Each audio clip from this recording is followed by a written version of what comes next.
Salut, moi c'est Raph, 18 ans, et je suis en dépression.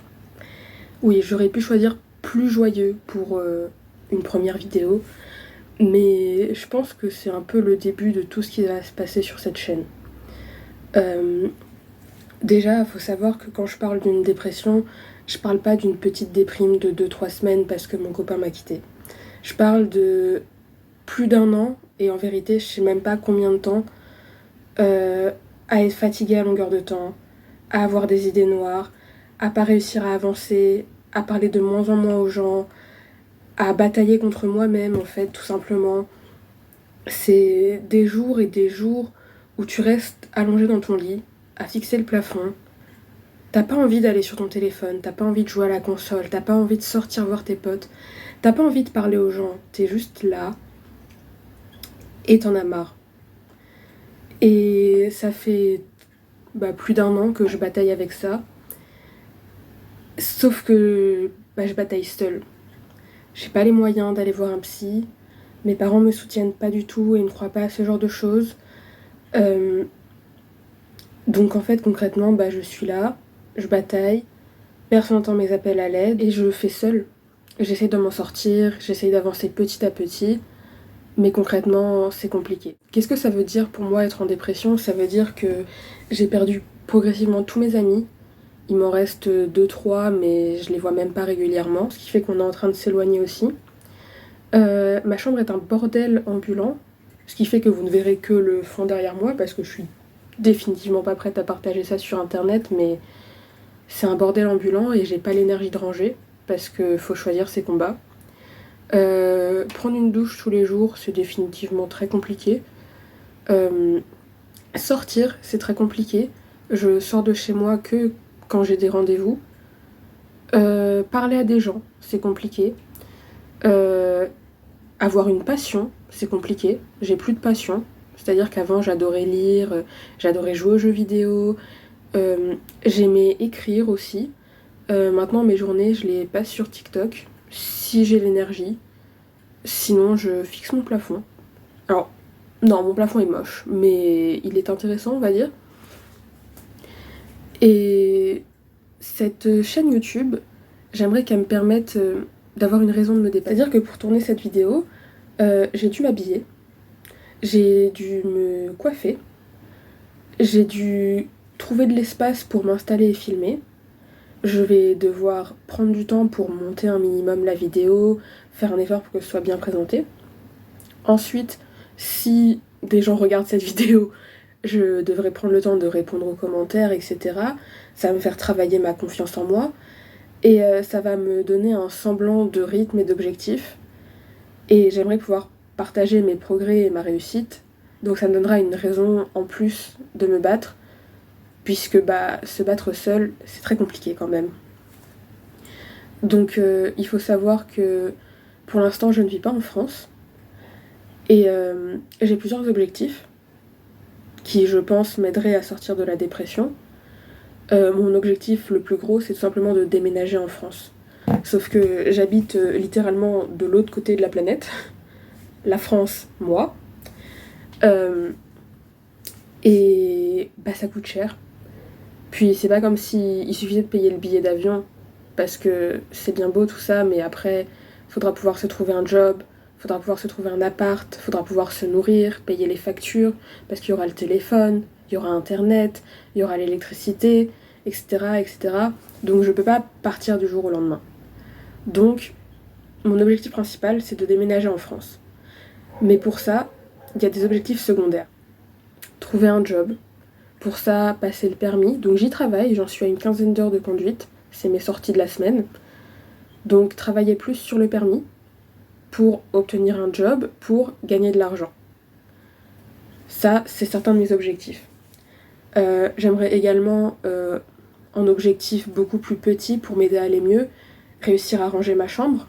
Et autant vous dire qu'il y a du boulot. Euh, Réussir à reprendre certains de mes passe-temps, que ce soit lire un peu, sachant que mon téléphone est posé sur 5 livres, lire un peu, plutôt que de les utiliser pour filmer. Pourquoi pas recommencer à écrire un peu, même si je pense que ça va être encore compliqué. Euh, Parler plus à mes amis, je pense que c'est un bon objectif tout de même. Euh, je pense aussi à mieux gérer mon budget, non pas que j'ai beaucoup de budget à gérer, puisque je gagne très très peu d'argent, voire pas du tout. J'ai un peu d'argent de poche venant de mon père pour pouvoir payer ma carte de transport et les rares fois où je vois mes amis en ville pouvoir manger, histoire d'eux. Mais très très peu d'argent, c'est-à-dire qu'il y a plus d'argent qui sort de mon compte que d'argent qui y entre malheureusement. Donc mieux gérer mon budget. Et je pense que c'est déjà pas mal. J'oublie sûrement des choses, mais je les partagerai au fur et à mesure des vidéos. Et donc mon projet c'est tout simplement de partager tout ça avec vous et de vous montrer comment on survit à la dépression seul. Donc l'objectif c'est que dans une prochaine vidéo, je vous montre comment je gère mon budget et l'évolution que ça aura dans des vidéos encore suivantes. Que je vous montre les livres que j'ai lus récemment, que je vous en parle, que ce genre de choses. Que je vous partage comment je fais pour chercher un job et comment je ferai quand je l'aurai trouvé. Parce que après il faudra le garder le job. Parce qu'avec la dépression, se lever tous les jours le matin, partir au boulot, bosser toute la journée, rentrer le soir, devoir encore parler avec ses parents, se doucher, se préparer, dormir, parce que dormir c'est pas si simple, et recommencer tous les jours, je sens déjà que ça va être une bonne galère. Concrètement, j'aimerais aussi dire, pour les personnes qui tomberont sur cette vidéo en cherchant des conseils, que j'ai des conseils. Donc déjà, quelque chose de bête, mais ne pas s'isoler totalement des réseaux. C'est-à-dire que personnellement, je suis des pages Insta qui parlent de santé mentale. Je suis des personnes sur TikTok qui parlent de santé mentale. Je suis sur un serveur Discord qui parle de santé mentale. Et sur quelques autres serveurs où je me sens vraiment bien. Et ça permet de communiquer, de voir les conseils des autres, de voir qu'on n'est pas seul et de trouver de l'aide si besoin. C'est-à-dire que par exemple, sur Instagram, je suis le compte Paye ta psychophobie, qui permet de trouver des professionnels safe près de chez vous si vous en avez l'occasion, mais qui partagent également des témoignages de personnes, de ce qu'elles ont subi, de ce qu'elles vivent au quotidien. Et ça permet de se rendre compte qu'on n'est pas seul, qu'il y a peut-être pire que nous, ou qu'il y a moins grave que nous, ok, mais de voir qu'on n'est pas seul, de trouver des solutions parfois, tout comme sur TikTok, et de voir des personnes qui galèrent comme toi, mais qui en rigolent, ça t'aide à en rire aussi. Et honnêtement, on a quand même un peu besoin de rire. Ça te permet également de voir des choses auxquelles tu n'aurais pas pensé, de trouver des symptômes et de faire « Ah, c'est moi.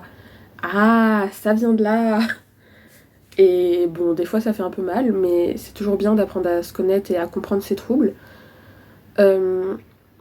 Sur certaines pages, que ce soit Instagram ou sur des serveurs Discord, il y a aussi moyen de poser tout ce qu'on ressent, d'écrire tout un pavé, si vous voulez, où on peut expliquer je vais mal aujourd'hui, il s'est passé ça dans ma vie, j'arrive pas à gérer ceci ou cela, mes idées noires elles prennent le dessus, j'ai peur de jamais m'en sortir, il s'est passé ça dans ma vie, mes parents ont fait ça, etc.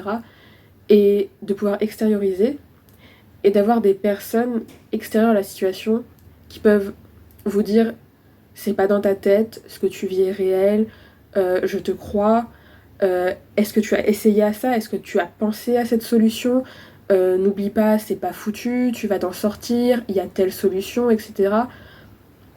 Ça permet de trouver d'autres personnes comme nous avec qui on peut partager. Et je trouve que ça fait quand même vachement de bien. Moi-même, c'est quelque chose qui m'a aidé à tenir et à pas faire de conneries plusieurs fois, de pouvoir extérioriser. Un autre conseil, c'est de pas y aller trop fort et de pas oublier que on fait ce qu'on peut. L'analogie des cuillères, pour moi, elle est extrêmement bonne et extrêmement représentative. C'est-à-dire qu'une personne, euh, normale, qui n'est pas en dépression, qui n'a pas de troubles, une personne lambda, elle va se réveiller le matin et elle aura un certain nombre de cuillères.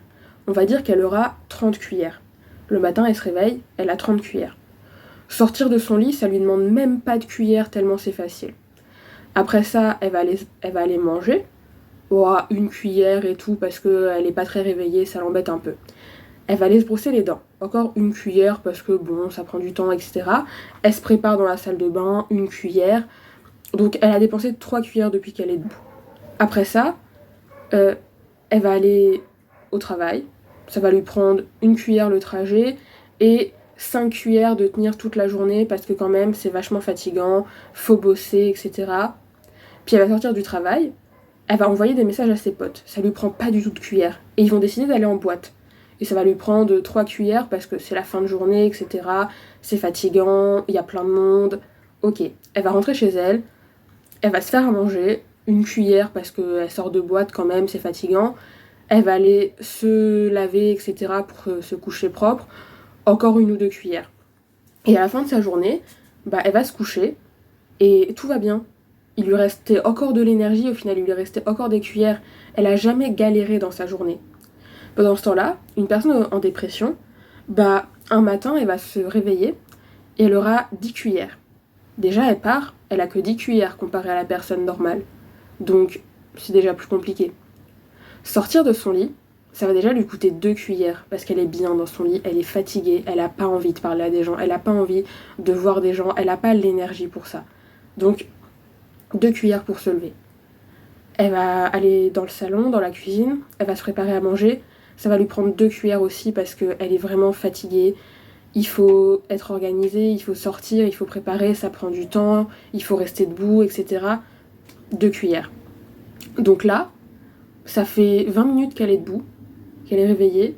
Elle a déjà utilisé 4 cuillères sur les 10 cuillères.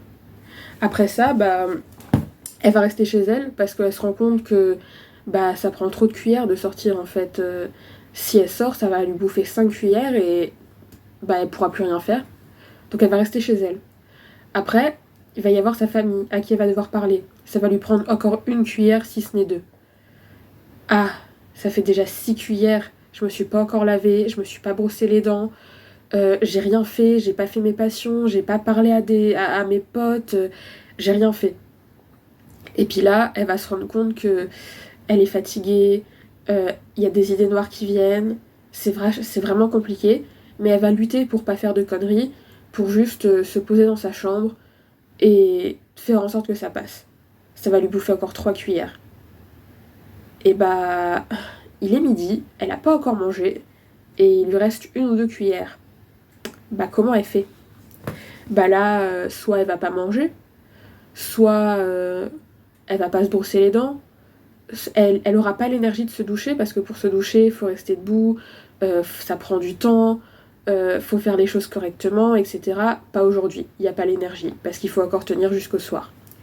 Ses potes vont lui envoyer des messages, elle va les voir, mais elle va pas y répondre parce que si elle y répond, faut réfléchir à la réponse, faut envoyer la réponse, et puis après, faut tenir la discussion parce que tes potes, ils vont pas se contenter d'une réponse, ils vont vouloir parler avec toi. Et pour moi, en fait, c'est ça au quotidien. C'est-à-dire que quand je me réveille, je dois faire des choix toute la journée parce que je suis fatiguée, j'ai pas l'énergie de faire tout ça. Donc, qu'est-ce que je fais? Par exemple, aujourd'hui, j'ai décidé de tourner cette vidéo parce que je me suis réveillée ce matin et que j'avais des cuillères. Et tourner cette vidéo, ça me prend des cuillères. En plus, avant de tourner la vidéo, je me suis habillée, je me suis coiffée, je me suis nettoyée et tout. Après la vidéo, je vais la monter, je vais travailler dessus, etc. Du coup, forcément, faudra faire des choix dans la journée quand même. C'est-à-dire que, ok, j'ai beaucoup plus de cuillères que d'habitude, et c'est trop bien. Mais j'aurai pas assez de cuillères pour commencer à ranger ma chambre aujourd'hui. D'autant plus que je dois ranger la salle de bain. Donc, ma chambre attendra encore. J'aurai pas assez de cuillères pour aller voir mes potes cet après-midi. Définitivement pas. J'aurai pas assez de cuillères pour... Je sais même pas ce que j'ai à faire. Je pense honnêtement que j'aurai pas assez de cuillères pour lire. Parce que... j'ai déjà fait plein de choses aujourd'hui. et que je sais que bah va encore falloir que je parle à mes parents, que je m'occupe des tâches ménagères basiques, etc. Parce que bah, je vis chez mes parents. Je sais que je passe du temps sur les réseaux sociaux, etc. Qu'il y a certaines personnes à qui je fais l'effort de parler tous les jours et ça me prend des cuillères. Et donc, peu importe ce qui se passe dans ta journée, que t'aies plus de cuillères que d'habitude ou pas, tu sais que dans tous les cas, tu vas faire des choix et qu'il y a des choses que tu ne pourras pas faire. Et tu sais que tu as des choses qui sont obligatoires. Par exemple, pour moi, me lever, voir mes parents et manger avec eux, c'est obligatoire. Donc je sais que dans tous les cas, j'ai des cuillères qui passent dedans. Et bah du coup, je sais très bien que, ah bah non, aujourd'hui, me démêler les cheveux et faire des soins, non, c'est pas une priorité, même pas en rêve. Ah, bah ouais, mais non, aujourd'hui, faire la vaisselle, on oublie. C'est pas possible, j'ai pas l'énergie, je dois parler à mes parents, on oublie. Et c'est des choses que les personnes pas en dépression comprennent pas. Ah, mais pourquoi tu t'es pas brossé les dents aujourd'hui? Mais comment ça t'as pas pris de douche hier? Attends, mais t'es pas coiffée depuis 3 jours? Bah ouais, mais je suis toujours vivante. Et moi je dis que c'est déjà bien. Donc à toutes les personnes qui peuvent passer par là, etc., n'oubliez pas de prendre soin de vos cuillères et de pas trop forcer. Parce que si tu utilises toutes tes cuillères et qu'à midi t'es vide, bah à midi t'es vide. Et après c'est crise de larmes sur crise de larmes, idées noires de plus en plus fortes, fatigue extrême, t'envoies chier tout le monde, t'es fatigué, tu kiffes plus ton lit et tu peux faire des conneries beaucoup plus facilement. Un truc qui m'aide aussi à tenir, c'est de penser au positif. Que ce soit le positif présent, même si des fois il est vachement dur à trouver, ou le positif futur. Par exemple, quand ça va vraiment pas, je me rappelle que je suis toujours là, que j'ai eu plein de moments où j'ai voulu craquer, où j'aurais pu craquer, mais que j'ai tenu. Donc, je suis forte. Je me rappelle de la soirée que j'ai passée chez mon meilleur pote. Parce qu'on était quand même vachement bien, on a passé des bons moments, on a bien parlé, on a bien rigolé. Ses parents ont été adorables avec moi. C'était un bon moment. Je pense à ça. Et puis je me dis aussi, je vais finir par m'en sortir. Quand j'aurai assez d'argent, je vais partir en France, comme j'en rêve depuis des années. Je pourrais recommencer ma vie à zéro. Je pourrais voir des personnes que j'ai pas vues depuis des années parce qu'elles sont parties en France. Voir des personnes que je rêve de rencontrer parce qu'elles sont en France. Voir ma famille qui vit en France. Avoir le métier que je veux. Être loin de mes parents parce que mes parents n'aident pas vraiment ma dépression. Je serai libre. Je pourrais aller voir un psy quand j'aurai l'argent. Enfin, plein de choses comme ça. Et bah, penser au positif, ça aide vraiment, même si des fois c'est compliqué. Et des fois, bah, le positif, ça va tout simplement être de se dire j'ai réussi à sortir de mon lit aujourd'hui. Et ça, c'est beau. J'ai pas passé 24 heures dans mon lit non-stop. Je suis sortie et je suis allée me faire à manger. Bah concrètement, cette vidéo est très brouillon parce que c'est ma première vidéo, mais je compte bien m'améliorer. Et bah en résumé, ici je vais partager tous mes progrès et mes défaites aussi pour réussir à sortir progressivement de la dépression et atteindre mes objectifs. Et un jour, je filmerai depuis la France. Et bah voilà. Donc merci d'avoir regardé cette vidéo. Courage à tous ceux qui passent par ce que je vis, ou par pire, ou par moins grave mais qui le vivent aussi extrêmement mal. N'oubliez pas que je n'ai pas parlé des traumas aussi, mais vos traumas sont légitimes et peuvent expliquer beaucoup de choses. Donc ne soyez jamais trop dur envers vous-même. Et à une prochaine fois. Bye bye!